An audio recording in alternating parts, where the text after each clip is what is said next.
I don't believe there's any such thing as Indian spirituality or Turkish spirituality or American spirituality or Indian truth or Turkish truth or American truth. There's truth and there's falsehood. There's selfishness and there's generosity. There's being human, and then there's acting as if we were human. A machine can act as if it were a human being, but a wise person would always be able to discern the difference between a machine and a human.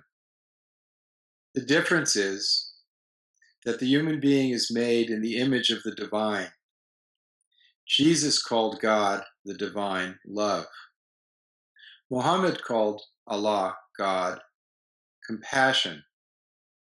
The Buddha described the only way of becoming a full human being is through the cultivation of compassion. A machine can do many things.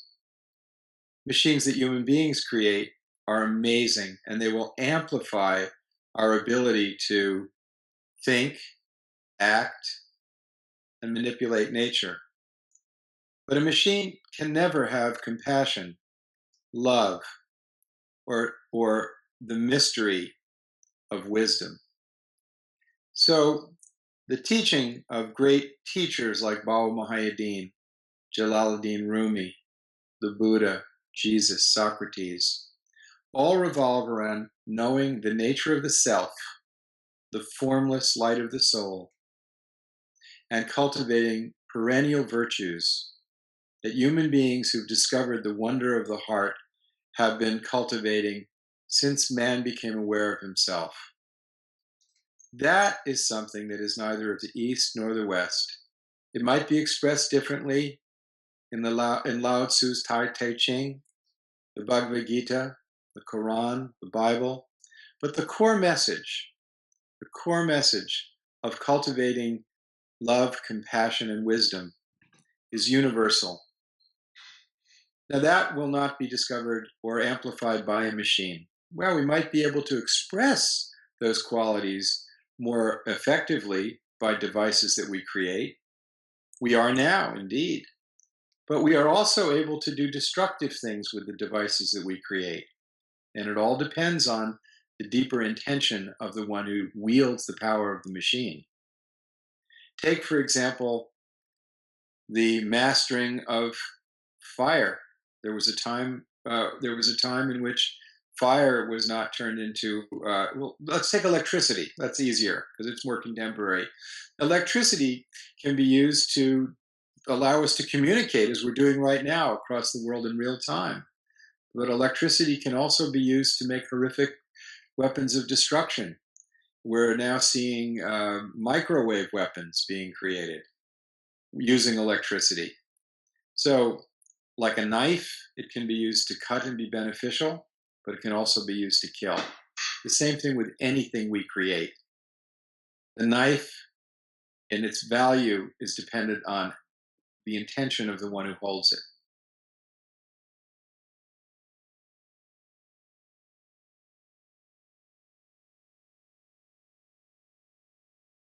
Man's quest for dominating the natural world for selfish purposes, rather than to live in harmony with the natural world.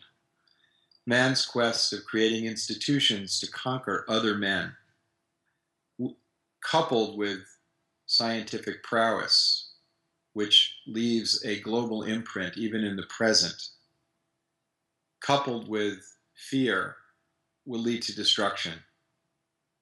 Already, we don't need to look too far in the future. Already we know that if 100 nuclear weapons were to go off, 5 tons of soot would enter into the stratosphere, lowering the climate of the planet by at least a degree to a degree and a half Celsius for at least 10 years. That would cause billions of people to starve to death and end civilization. We also know that if we continue our addiction to fossil fuel as our main source of energy, that we will heat up the planet more slowly, melting the Arctic ice cap, allowing methane to go into the atmosphere, which is 20 times more efficient at capturing heat, and similarly destroy the ability of civilization to be sustainable. So the misuse of science, technology, and social organization is present at hand. The solutions that the wise have always put forward is basically to come back to our own humanity. I was at a summit of religious leaders at the United Nations in 2000. There were over 1,000 religious leaders from all over the world. The most powerful statement was a statement from an Eskimo elder who said, "We've learned that you've developed a technology that can melt the polar ice cap. When will you use a technology to melt your hearts?" The problem is that we are disrespecting the gift of nature, the gift of the natural world. This isn't a new teaching, but all the wise have always emphasized, have a sense of proportion, a sense of humility. And from that sense of humility and gratitude to being born as a human being, develops a sense of protecting the natural world, not abusing it, protecting one's fellow human beings, not trying to conquer them. The core teaching of Mevlana, of Yunus Emre, Baba Muhammad, of Socrates, of Jesus, of Muhammad, is to come back to the qualities of the heart. That's where our humanity is awakened. That's where we learn whether we are forgetting and just here to acquire as much stuff as we can in a short span of 80, 100, and maybe with technology, hundreds of years. Or whether we'll learn to forgive one another and become forgiving. But right now, as I'm speaking, we know that half of the human family is living on less than $2 a day. Almost a third of the human family doesn't have adequate potable water.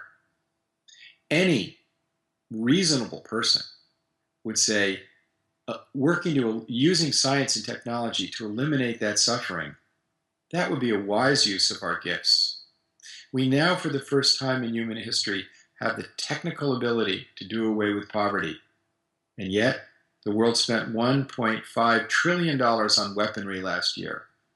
Horrific devices that allow us to kill one another. Why? Why do we still have these divisions?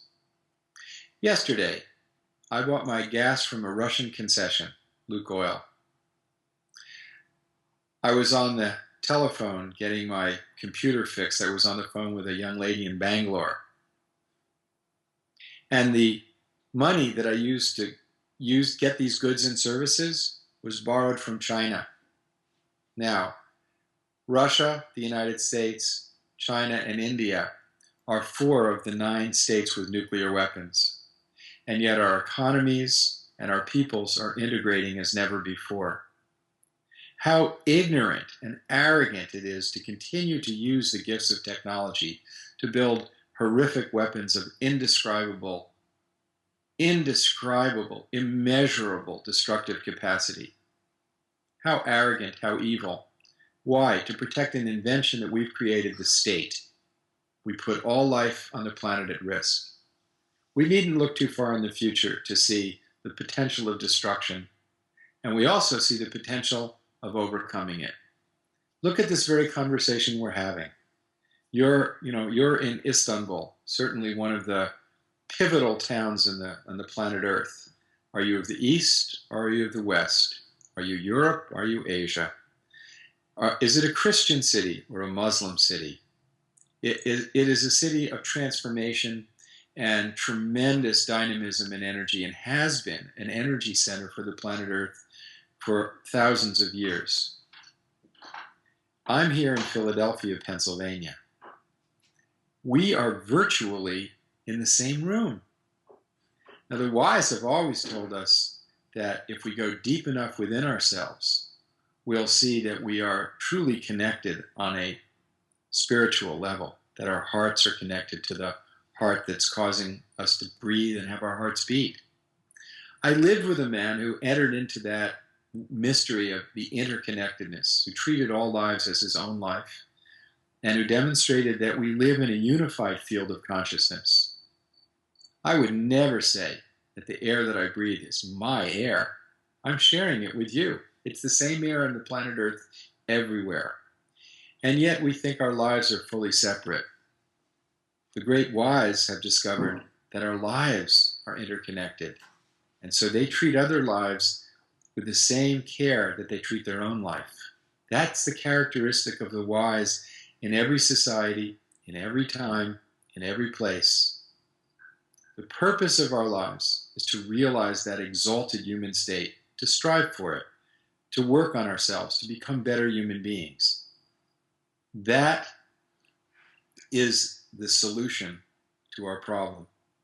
It's always been the solution to the human problem. If we care for others as we care for ourselves, our own humanity is enhanced and social stability is obtained. If we only care for ourselves and don't care for others, society breaks down.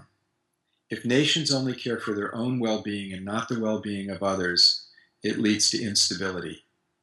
If nations care for others and treat them with respect and dignity, everyone benefits. I'll give an example. After World War I, the vanquished had terrible reparations placed on them. We all reaped the chaos of Nazism and World War II. After World War II, I'm very proud to say that my country, the United States, instituted the Marshall Plan. And we privileged those who were defeated in the war. We gave them money and help with social organization. The consequence is that Germany and Japan are now pillars of world stability and trading partners with all of us. Generosity and wisdom prove to bring stability. That will always be the case.